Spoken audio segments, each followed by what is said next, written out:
बहुत बहुत धन्यवाद साथियों। मैं हूँ ताराचंद राजौरिया। साथियों, आज अपन चर्चा करते हैं कि गुलामी क्या चीज़ है, गुलाम कौन है, पढ़े लिखे अनपढ़ किसे कहते हैं। पढ़े लिखे अनपढ़ किसे कहते हैं? मान लो जिस चीज़ को आप मानते गए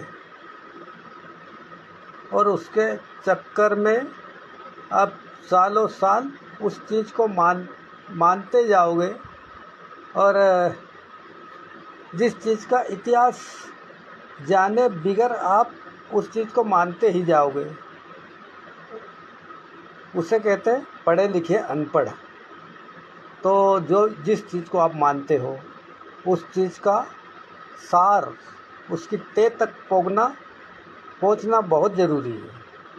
तो साथियों, आप जिस चीज़ की तह तक नहीं पुगते और उसको मानते ही जाते हो तो वो उसे ही गुलामी कहते हैं और उसे पढ़े लिखे अनपढ़ कहते हैं। पढ़े लिखे अनपढ़, मान लो कि जिस चीज़ को आप मान रहे, पहले जानो जिसके बाद मानो, और आप मान रहे तो आप एक मानसिक गुलाम और पढ़े लिखे अनपढ़ है। पढ़े लिखे भी अनपढ़ होते हैं। तो साथियों, आप इस चीज़ का विचार कीजिए। किसी भी चीज़ को मानने से पहले, किसी भी चीज़ के चक्कर में फंसने से पहले उसको जानना ज़रूरी है। उसकी तह तक जानो, जिसके बाद किसी भी चीज़ को मानो। नहीं तो एक झूठा डर भी होता है और डर के कारण आप उसको पीढ़ी दर पीढ़ी मानते ही जाते हो। तो ये एक मानसिक गुलामी और पढ़े लिखे अनपढ़ भी कहते हैं उसे। तो आप इस बात को, मैं क्या कह रहा हूँ क्या नहीं कह रहा हूँ, इस बात को आप समझ रहे होंगे अच्छी तरह। जो पढ़े लिखे हैं और जो गुलाम नहीं है वो तो समझ ही गए होंगे और समझ जाएंगे। लेकिन जो पढ़े लिखे गुलाम है और पढ़े लिखे अनपढ़ और पढ़े लिखे गुलाम, वो इस चीज़ को नहीं समझ सकते, और समझदार के लिए इशारा ही काफ़ी है। तो बहुत बहुत धन्यवाद साथियों। अभी कोई जुड़ नहीं रहे, हाँ तो साथियों, कमेंट में जवाब दीजिए कि पढ़े लिखे अनपढ़ कौन होते हैं। पढ़े लिखे अनपढ़ कोई पढ़ने लिखने से ही पढ़े लिखे नहीं माने जाते, तो पढ़े लिखे अनाड़ी भी होते हैं। जो पढ़े लिखे अनाड़ी किसे कहते हैं? कि जो झूठी चीज़ है, उस चीज़ के जंजाल में उस चीज़ के गुलाम बने जाते, उसको पढ़े लिखे अनाड़ी अनपढ़ कहते हैं। तो साथियों, पढ़े लिखे अनपढ़ भी होते हैं। पढ़े लिखे अनपढ़ आप और हम देख रहे हैं, आप और हम देख ही रहे हैं कि पढ़े लिखे अनपढ़ कितने हैं। तो साथियों, आप पढ़े लिखे अनपढ़ को भी पहचान दे, समझदार तो पहचान दे पढ़े लिखे अनपढ़ को। और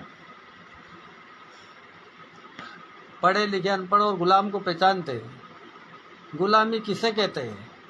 गुलामी उसे कहते हैं कि जिस चीज़ का वजूद नहीं है उस चीज़ को मानते हो आप, तो उसे कहते हैं गुलामी।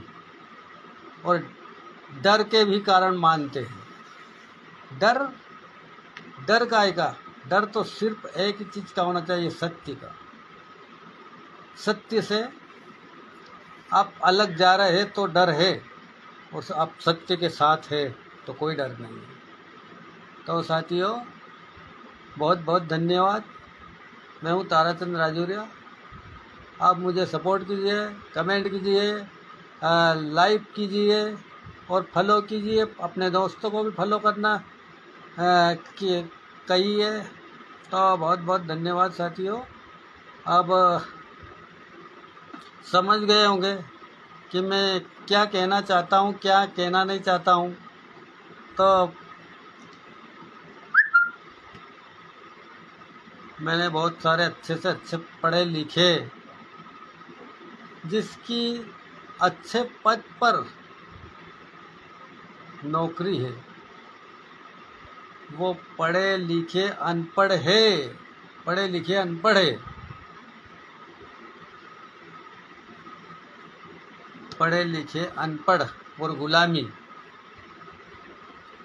और नेता मंत्री पढ़े लिखे गुलाम, पढ़े लिखे अनपढ़, या फिर वो सिर्फ जनता को जनता को दिखाने के लिए ही कर रहे हैं।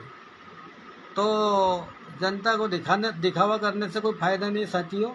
जो सत्य है उस चीज़ को तो आपको मानना ही पड़ेगा, और सत्य की चीज़ को नहीं मानोगे तो देश गुलाम होगा, देश पीछे जाएगा, देश को गांठा होगा। तो इसलिए जो सत्य चीज़ है उसी को मानना चाहिए। जैसे कि आज की स्थिति में असत्य बहुत चल रहा है, असत्य को मान भी रहे हैं। अपने देश का जो है, देश की जो अपनी पूंजी है वो असत्य में बर्बाद की जा रही है। जैसे कि जो चीज़ फालतू की उसमें बर्बाद की जा रही है। जैसे कि शिक्षा में जो खर्च हो रहा है वो तो उपयोगी है, और हॉस्पिटल में स्वास्थ्य के लिए खर्च हो रहा है वो भी उपयोगी है। बाकी गरीब लाचारों में खर्च हो रहा वो भी उपयोगी है। लेकिन जो फालतू में ही अंधविश्वास में खर्च हो रहा वो बिल्कुल अनाड़ी नेता, बिल्कुल पढ़े लिखे अनपढ़ नेता, अनपढ़ मंत्री, वो उस चीज़ को जानते बिनते जिसके बाद भी ऐसा कर रहे हैं। तो क्या ये देश किस तरफ जा रहा, किस तरफ जा रहा? आप सत्य के साथ नहीं हो, आप सत्य को पहचानो। किसी दिन भी आपको सत्य को मानना पड़ेगा, और सत्य से अपना देश आगे जाएगा, वरना पीछे तो जा ही रहा और जाएगा। अगर जो आप सत्य को नहीं पहचानोगे और सत्य को नहीं जानोगे तो बहुत बहुत धन्यवाद साथियों। मैं हूँ ताराचंद राजौरिया, आप सभी का सेवक। बहुत बहुत धन्यवाद। तो हम लाइव यही ख़त्म करते हैं। सभी को मेरा नमस्ते।